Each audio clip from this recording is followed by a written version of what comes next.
dripping in history. Luxurious. The White Drawing Room at Buckingham Palace is like a scene from a Disney film. And packed to the rafters with incredible secrets. Secrets that the royal family would much prefer not to be made public.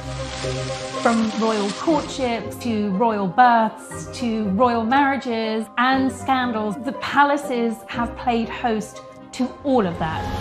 This series goes behind palace walls. The royal palaces represent the monarchy and have incredible history. We'll learn how these iconic creations were built. 16th century kings built with brick in a way that we wouldn't recognise today.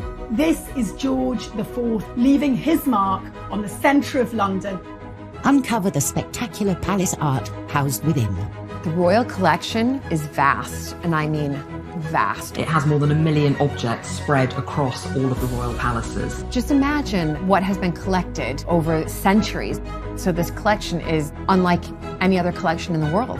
Discover their gruesome stories. It's an amazing insight into the royals' history, but also our common history. Frankly, if you're going to cut the head off a king, it's got to be done in a palace.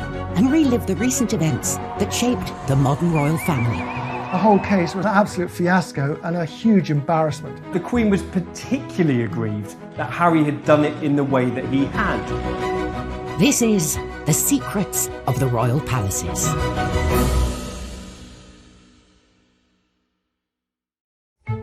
This time, we reveal the troubles behind the tribute to one of Kensington Palace's most famous residents. The sculptor has to please every single one of Princess Diana's billions of fans, but also 2 royal princes who are very used to having things done their own way. The epic story behind Windsor Castle's origins as we uncover its ancient kitchen secrets. The food that was made there has fed all kinds of illustrious figures from history. We discover hidden treasures inside a palace within a palace. I mean, this dollhouse, you actually wish that you were miniature so you could go live in it. Explore the mysteries of the strange Balmoral Pyramid. We don't really know who made it, where the materials came from. It just seems to have appeared. And reveal the shocking measures taken to protect a queen in palace isolation. If you break this 16th century lockdown, you will be killed on the gallows. The United Kingdom's royal palaces have a unique power to capture the imagination. Palaces are places where big events of state, big moments in our nation's history happen. And I suppose we've all grown up with this idea of castles and fairy tales and palaces, and you want to see inside the palace walls. So when you actually do get to go inside, it's really very magical. Sightseers from across the globe flock to Buckingham Palace, Kensington Palace, and Holyrood. The buildings themselves are amazing. There's no other country which has this incredible catalogue of its history, of this astonishing institution. One royal residence alone attracts 1.65 million visitors a year. The granddaddy of them all, Windsor Castle. While it may not be called a palace, for over 900 years this fortress has been a home from home to Britain's royalty. Windsor Castle is the largest occupied castle on the planet. I think it's just the most astonishing physical edifice, the way it sits in the landscape, the way it rises up the hill. This vast royal home comprises 951 rooms, including 225 bedrooms, and covers some 13 acres.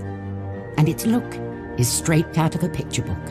It's like when you grow up and you dream of castles, you can't help but think of Windsor Castle. Windsor's fairy tale look is thanks to a monarch obsessed with myths and legends, Edward III, who came to the throne in 1327. Edward modelled himself on the once and future King Arthur. We know him as a myth, but to those in the Middle Ages, he was very real. Basically, everyone thought that Windsor had been anciently founded by King Arthur, and Edward tried to capitalise on that by making it the centre of knightlyhood, of chivalry. But Windsor Castle had been neglected by the previous reign and was no Camelot. What Edward III inherited was partly burned out, it was partly in decaying, and it was badly planned. Edward set about transforming Windsor into a palace fortress on a monumental scale. But finding a workforce to build it wouldn't be easy. England was emerging from the grip of the bubonic plague. The Black Death wreaks havoc. It wipes out a third of the British population. A third. Let's just bear that in mind, what that actually means. It means it's extraordinarily hard on a practical level for the king to get workers to Windsor. And so he sends out sheriffs to round up talented masons and carpenters, all to come back to Windsor to work on making his castle bigger and better. From 1359, a chronicler says that almost all of the carpenters and masons in England were working on this site. He spent £44,000 creating the basis of a revolutionary palace which had an enormous facade uniting a hall and chapel into something altogether more monumental than had gone before. By 1365, the building works were complete. Standing tall at a cost of 22 million in today's money was the royal home we recognise today. By the end of his reign, he transformed Windsor into a new type of palace. It was no longer merely a castle with lodgings, it was a palace. And the upper ward had become part of a super fortress with a monumental palace at the heart of it. Every subsequent monarch has some relationship back to Windsor. It is that story of continuity after Edward III's rebuilding which makes it so remarkable.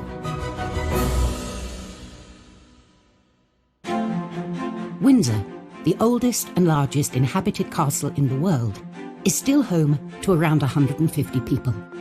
Another palace, Kensington, accommodates so many royals, both major and minor, that its family nickname is the Aunt Heap. One of Kensington's most famous and best-loved residents could soon be immortalised here.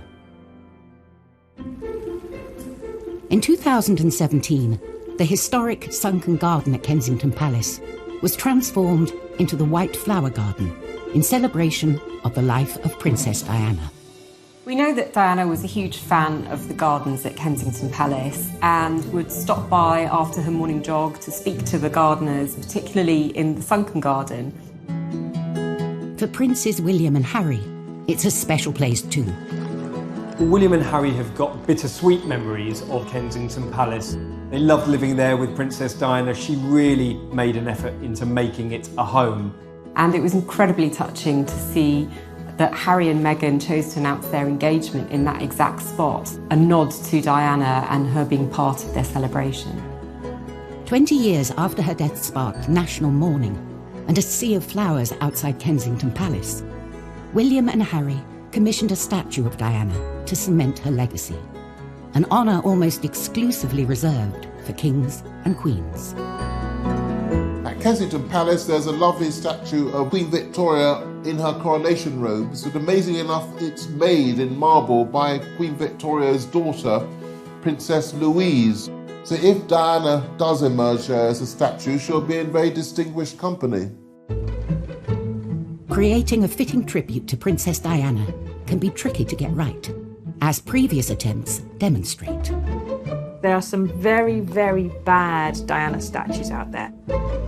They haven't really captured Princess Diana as I think the family would want her to be captured.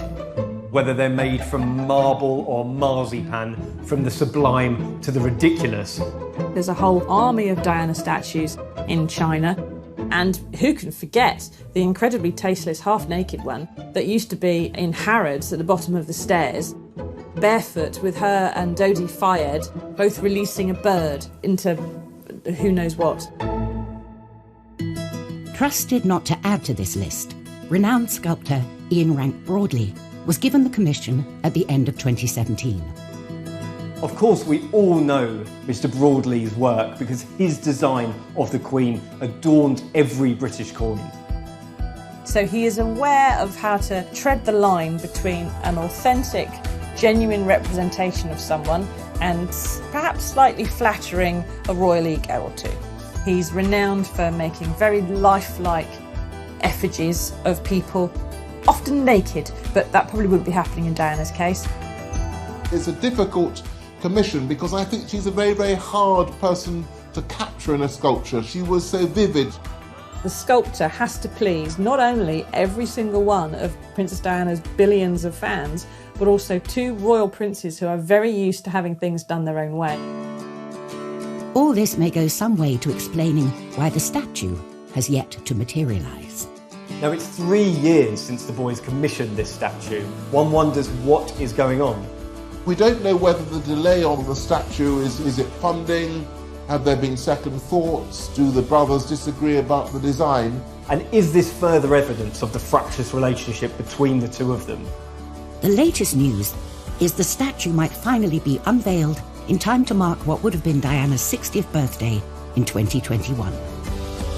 She was arguably one of the most famous people ever to live at Kensington Palace, so I think it makes complete sense that you would honour her with a statue in the place that was her home.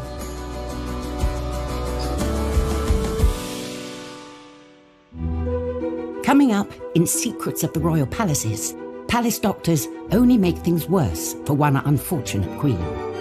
She's sick, she's being treated with hot irons on the forehead, her feet are being baked. It's utterly torturous.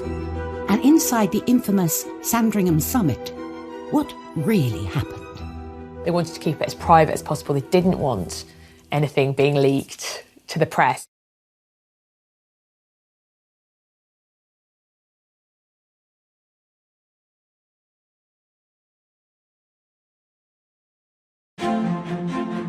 Britain's famous royal palaces, from Buckingham Palace to Holyrood, are homes, workplaces and living monuments. The royal palaces really help represent the monarchy and the stability and the longevity. You have centuries of tradition, priceless artefacts, and I think we're very lucky to have them. Windsor Castle has been home to 40 monarchs and has stood for almost 1,000 years. In 1992, a devastating fire broke out, burning for 15 hours and tearing through 115 rooms.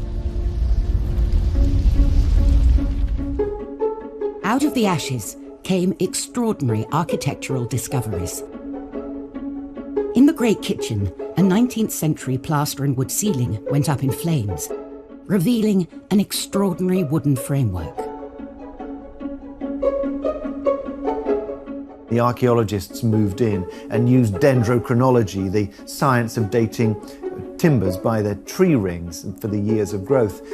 They revealed something quite extraordinary, that this, in fact, was mostly original to Edward III's building. It had been there for 650 years, and all of the thousands of meals that had been prepared from then until now had been spanned by this astonishing structure. As the kitchen was restored, this medieval wooden roof was allowed to shine through. It's so impressive as a piece of engineering. It had to span a building 80 feet long by 26 feet wide, the equivalent of a great hall in most major medieval houses. It's a very innovative type of construction which allowed the central section to be lifted to let light in and smoke out. This discovery makes this one of the oldest working kitchens in the world. Quite amazing that centuries and centuries of cooking have taken place there. And of course, the food that was made there has fed all kinds of great illustrious figures from history. The kitchens in a castle, in a royal palace, are the beating heart of that palace.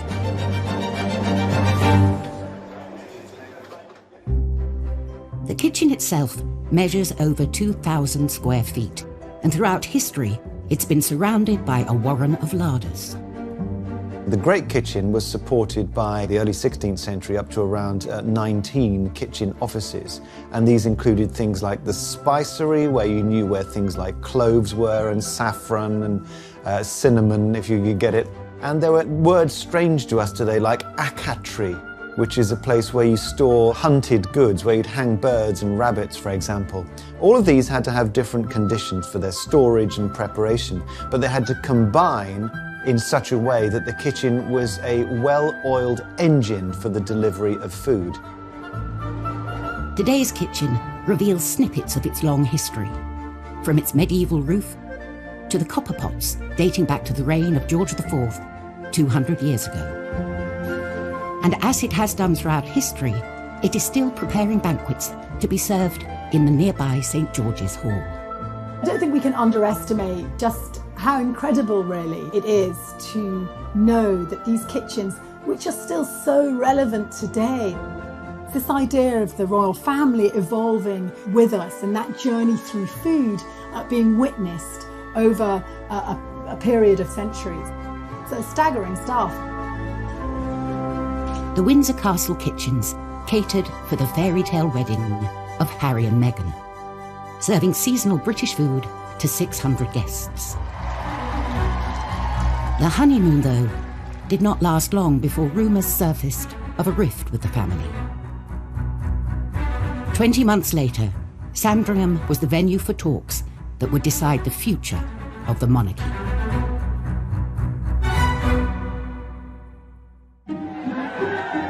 Christmas at Sandringham, the Queen's winter residence, is a royal tradition. But in 2019, Harry and Meghan spent the holidays abroad.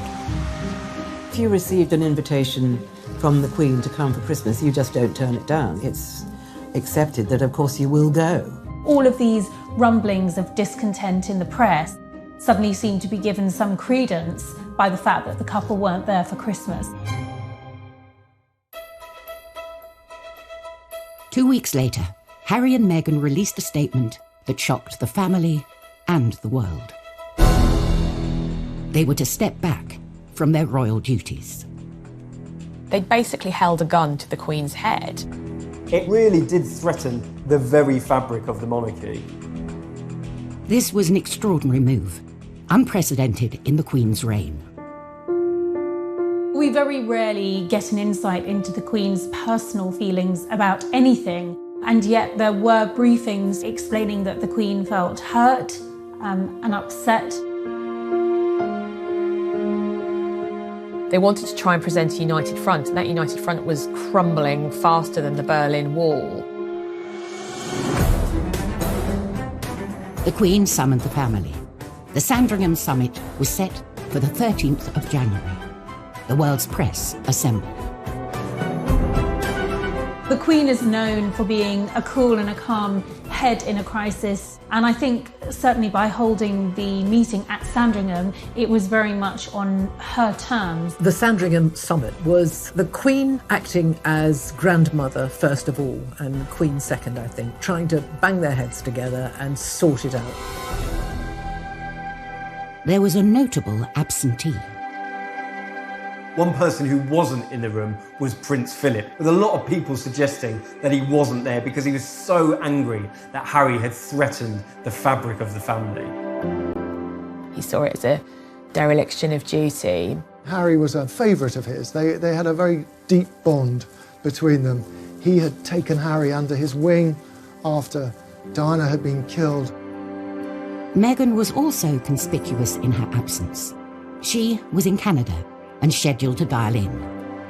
But then certain aides started saying that there may have been a problem with the Wi-Fi in that particular room, which sounded like the perfect excuse for her not being on the call. Apparently, she did speak to Harry several times during the day, but she didn't take direct part in the meeting. The Queen wanted absolute privacy and chose the secluded Long Library, the location of her first televised Christmas address. Only a handful of key lieutenants were allowed inside the room.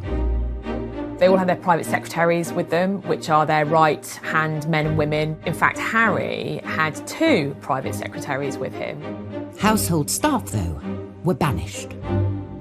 The Queen apparently instructed all of her staff to kind of keep to the other side of the house. They wanted to keep it as private as possible. They didn't want anything being leaked to the press. The summit was scheduled for 2 p.m, in between 2 other key events, lunch and afternoon tea. The Queen was acutely aware that tensions were running high. The Queen always pauses for tea at 5 o'clock, and I think it was probably quite a clever way of making sure that the meeting couldn't actually run over. Nothing stops the Queen from taking tea and her cucumber sandwiches.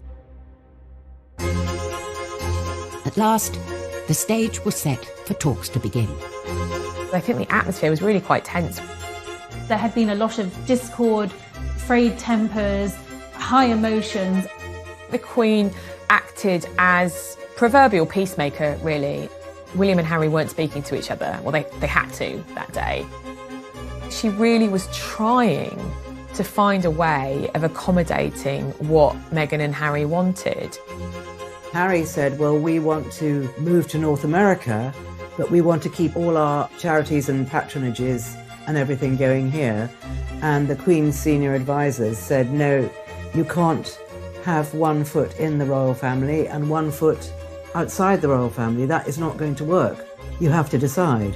And so with some regret, Harry said, well, okay, we'll go then.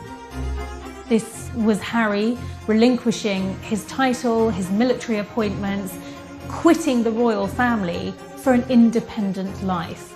For Harry, it was a bit of a shock because he discovered that it wasn't all going to be on his terms. After only 90 minutes, the summit was over, just in time for tea. And the royal family was forever changed. I know that the Queen was very saddened by the fact that they wanted out and they couldn't make it work to remain within the family. I'm sure William was devastated because he was saying goodbye to his brother, you know, his pal.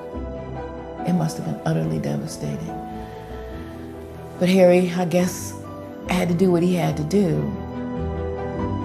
The Sandringham Summit was probably one of the most important meetings to have happened in the royal family. In many ways, Prince Harry was setting a precedent for the next generation of royals. If this works, then it may well be a blueprint for Princess Charlotte and Prince Louis and other royal children down the line of succession. In her 68-year reign, the Queen, pictured here at the scene of the Windsor fire, has endured countless trials and tribulations at her palaces. Some monarchs, though, have faced altogether more treacherous and deadly threats within them. Kensington Palace, beloved royal home since 1689, hides a guilty secret: the shocking ill treatment of one of history's unluckiest monarchs. Queen Anne was the last of the Stuart monarchs, and she had a very hard life due to her health, but it was at Kensington Palace where she suffered the greatest at the hands of the doctors who were meant to make her better. Queen Anne suffered from obesity and gout, and was often unkindly described as homely by the court. Her husband, George, Prince of Denmark, was rather drunk, a bit of a bore, but he was quite a good husband. But the problem was that they simply couldn't have a child between them. She was pregnant at least 17 times and had many miscarriages, many stillbirths, many children who lived only a few hours after birth. Had Anne had one living child, I think she'd have gone down as a successful queen who was tormented by bad health. On the morning of 30th of July 1714, Anne was taken very ill. Her doctors say that her gout has travelled up from her leg, up into her nerves and into her brain. So they get these hot irons and they put these hot irons on her forehead, and they get these hot cups and they put them on the thigh to try and get rid of the gout. And they give her this really disgusting concoction to try and make her sick. It's utterly torturous. And she drifted off into death with no help from these doctors who should have been keeping her comfortable, looking after her. And one of her doctors, Dr. John Arbuthnot, said that he thought that no weary traveller could have wanted to rest more than she could, because she was simply exhausted by all her ill health.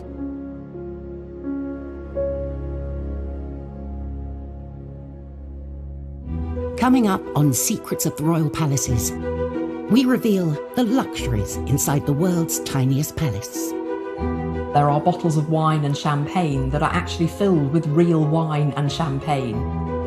So just in terms of the miniature wine collection, it's probably worth a fortune. And the incredible story behind grieving Queen Victoria's monument to her lost love. To put the whole of Albert in gold was very extravagant and somewhat controversial.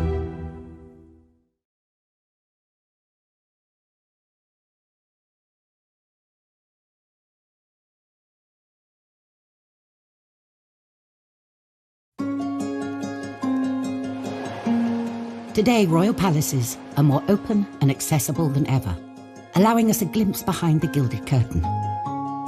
And every artefact tells a story.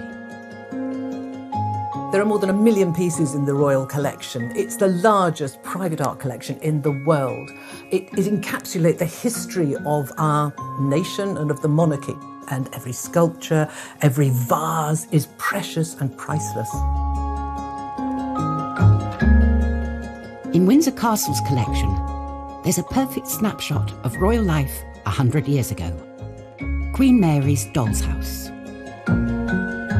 This is one of the most popular, best-loved objects in the whole of the royal collection.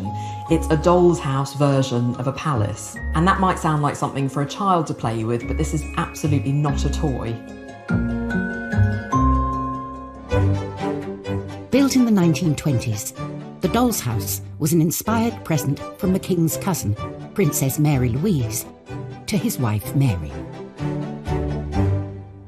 Queen Mary really enjoyed miniatures. She loved having these teeny tiny objects that were replicated from real items, but on a small scale. Showcasing contributions from 1,500 of the finest craftsmen and manufacturers of the day, this was not your average doll's house.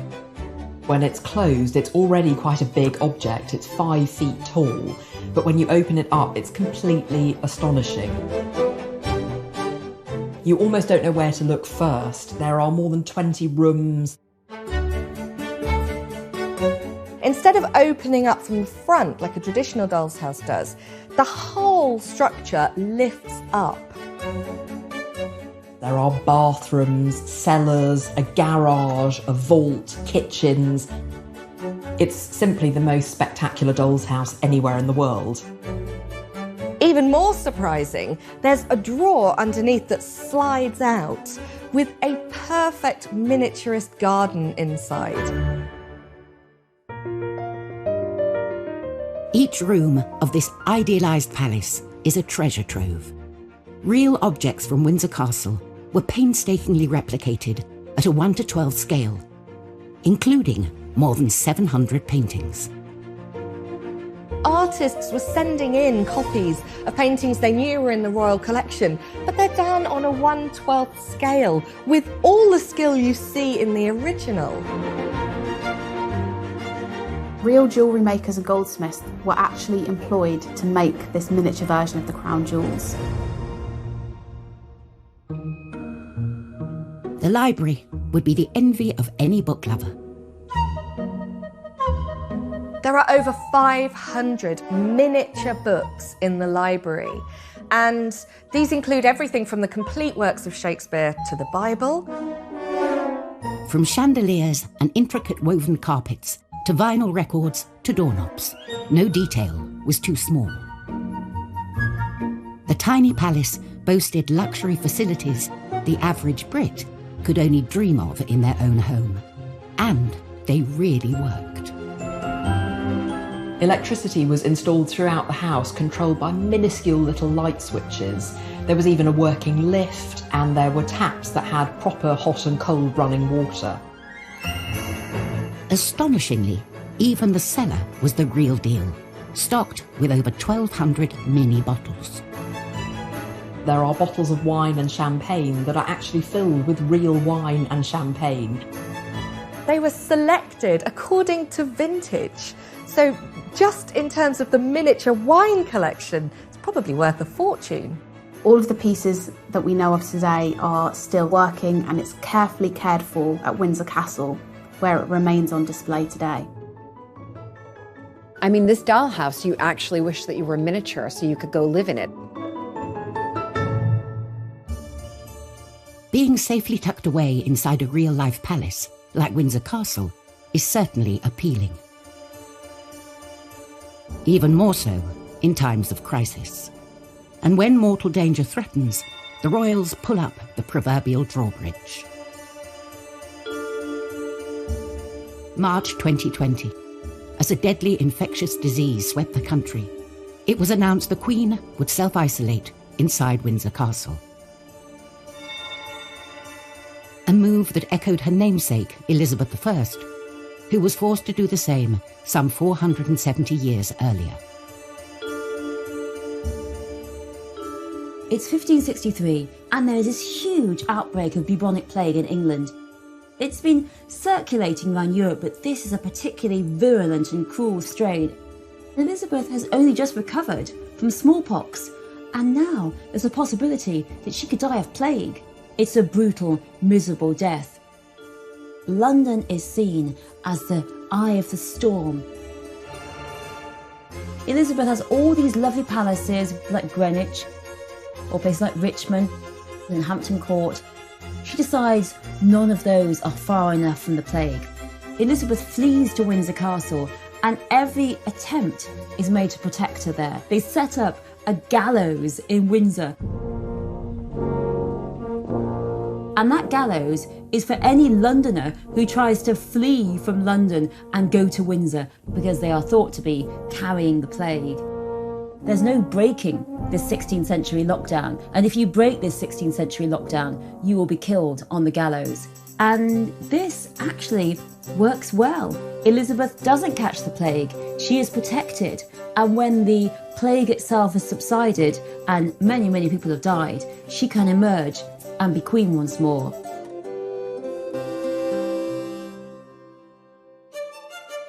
One famous monarch who lived and entertained at Windsor Castle was Queen Victoria.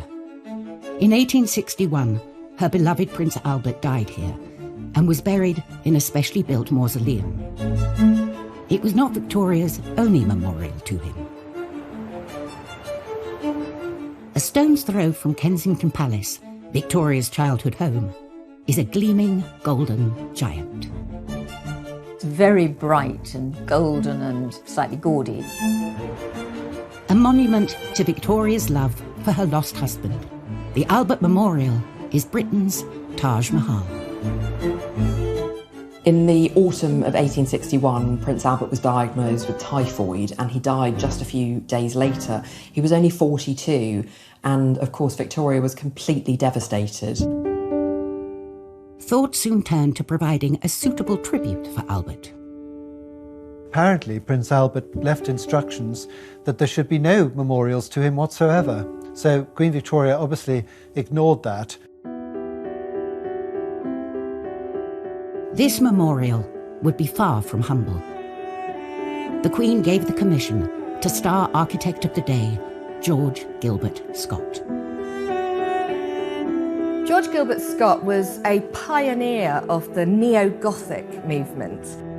It was a really radical period of architecture and art, looking to the medieval past, to vaults and arches and those sorts of colours and sensations that you get inside a great cathedral. And his vision for Albert's memorial spared no expense. His plan was to build a sort of Gothic canopy covered in precious materials, very glittery, and it would have these enormous granite steps leading up to a massive oversized sculpture of Prince Albert. This vision did not come cheap, and a major chunk of Scott's budget went on some serious bling. With all the sculptures, you might see gold gilding used on the face, but to put the whole of Albert in gold, to have him completely gilded, was very extravagant and somewhat controversial, but Victoria loved it. Everything about the memorial coming together was supposed to show Albert as cultured, as visionary. He's sat there holding the plans to the 1851 Great Exhibition, which he himself helped to organise and put together. The memorial would be surrounded by imposing sculptures, celebrating his passion for the British industrial age and the rapid expansion of empire. On each corner, you have the 4 continents. You have Asia, Europe, America, Africa.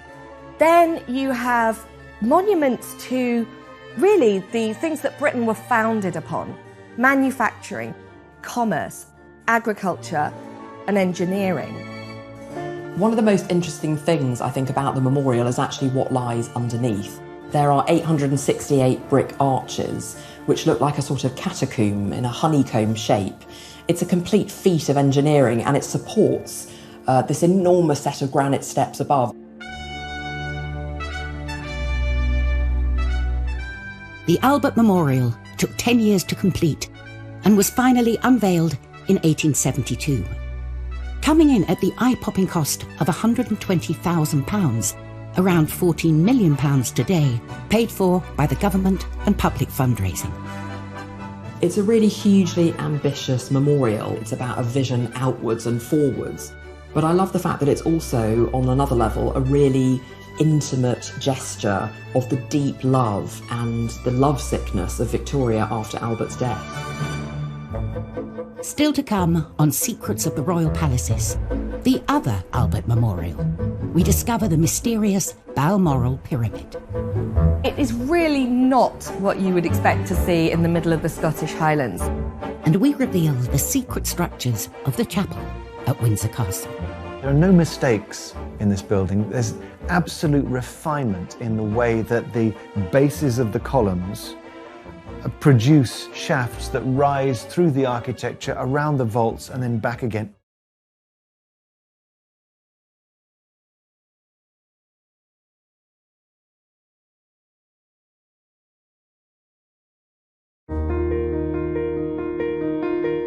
Kensington Gardens, once the private gardens of Kensington Palace, housed the Albert Memorial, Queen Victoria's most lavish tribute to her late husband. 500 miles away, in the grounds of Balmoral Castle, Victoria commissioned an altogether more private and mysterious monument. It was like being immersed in a different world going up to Scotland. This was their patch where they could do things how they liked. Hidden beneath these trees lies something more at home in Egypt than the Highlands.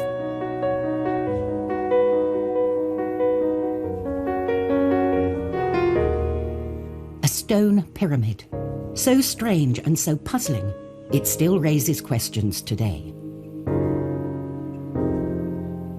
The mystery of the Balmoral Pyramid actually runs even deeper. We don't really know who made it, where the materials came from, when it was constructed exactly. It just seems to have appeared.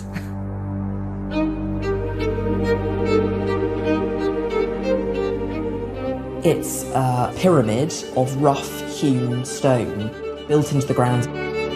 It's completely unembellished. It looks ancient and it has a kind of solemnity and quietness about it. Totally different from the Albert Memorial in Kensington Gardens.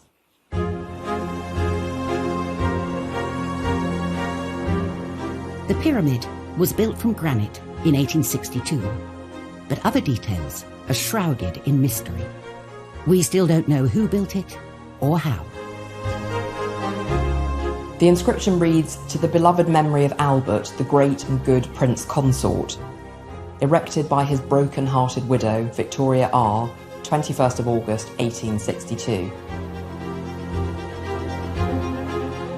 I think Albert would have loved the Balmoral Memorial, probably more than the Albert Memorial in London, because it's truer to this sense of his curiosity across time. The Balmoral Pyramid is apparently inspired by traditional cairns. Interestingly, this cairn isn't the only one on the estate at Balmoral.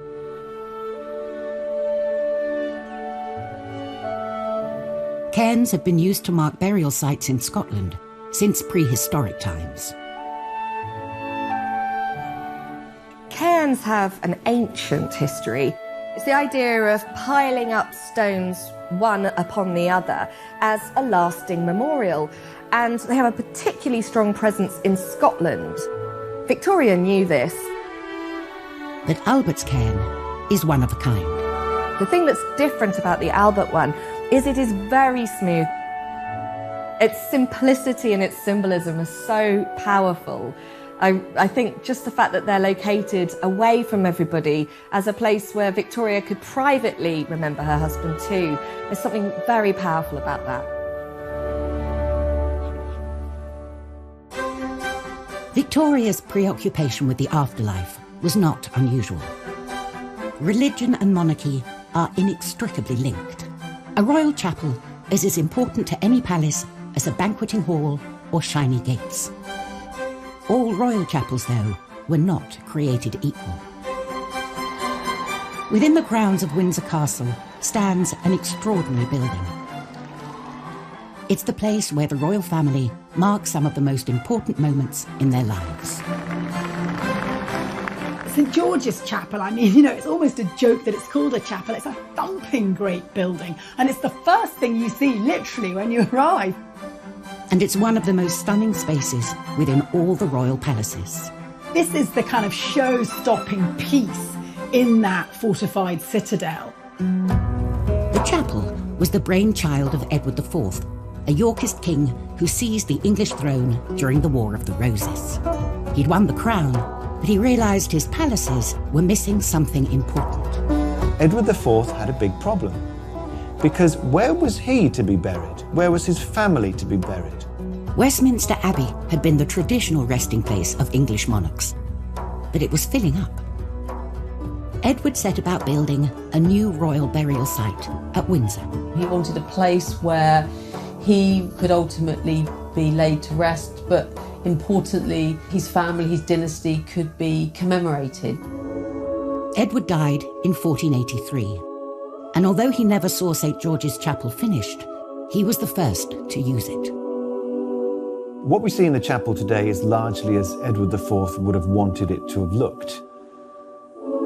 There are no mistakes in this building. There's absolute refinement in the way that the bases of the columns produce shafts that rise through the architecture, around the vaults, and then back again. It is a work of utter refinement. It's heartbreaking in its beauty. When the stained glass glowed and when the paint was fresh, it must have been like a boiled sweet. St George's Chapel is now the burial site of 10 monarchs. For the Queen, it's a deeply personal site. Both her parents and her sister Margaret lie at rest here. But this building is more than a mausoleum. For over 500 years, it's been a place where the nation can share in the royal family's joy.